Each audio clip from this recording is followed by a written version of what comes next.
This one is actually sort of passes through various pieces of time. I don't pretend this was an easy one to write, and it certainly isn't one of the easiest to understand, but it's actually about an event in my life. It's called Journeys of the Soul. Peace came without warning on that eventide, a softness that told me I was still alone with my fears. Night was playing out scenes in starless skies, loneliness when there is nothing to confide. Has life really stood still through all these years? Will the new dream come as the old one dies? A corn dolly, gathering dust as it hung from above. Last summer's memories fast fading from my mind. New ground that has been turned by ploughshare. There is a cold chill this spring from lost love. Friends whose spirits now lie within the earth, though faces roam above and blindly stare.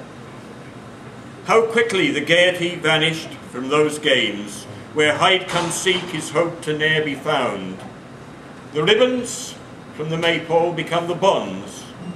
I watch as the wicker man burns in flames, feel my life disturbed by the closeness of the hound. It's strange how a vacuum silences the melody of songs. Some say the song is sad, and maybe that's true. The hand that I was dealt was badly played. In reaching out, brought forth the very curse, those who persuaded me to a distorted view. Some madness in my mind, my brain decayed. They gave me a button, should I need to call a nurse. Always offerings to blot out the pain. Can one live when truth still pushes like a shoot and breaks out from the mind to crack the skull? Madness, madness, madness, just that word, madness with no refrain. Sometimes I wish to cut off life by the root. I was the sickness, it was the herd baying for the cull. I remember the first awakening, my face clammy with sweat, my head caked with blood from the beating taken, where fists and boots had taken their revenge. Too late to wish now that she and I had never met.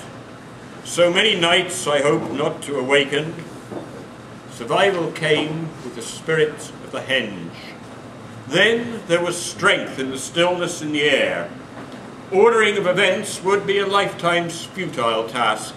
It seemed that the self, not understood, must move ahead, reaching through a different life, finding souls with care, walking through Anuin's gates where no one wore a mask, yet doubting still, could I cross the river to the dead?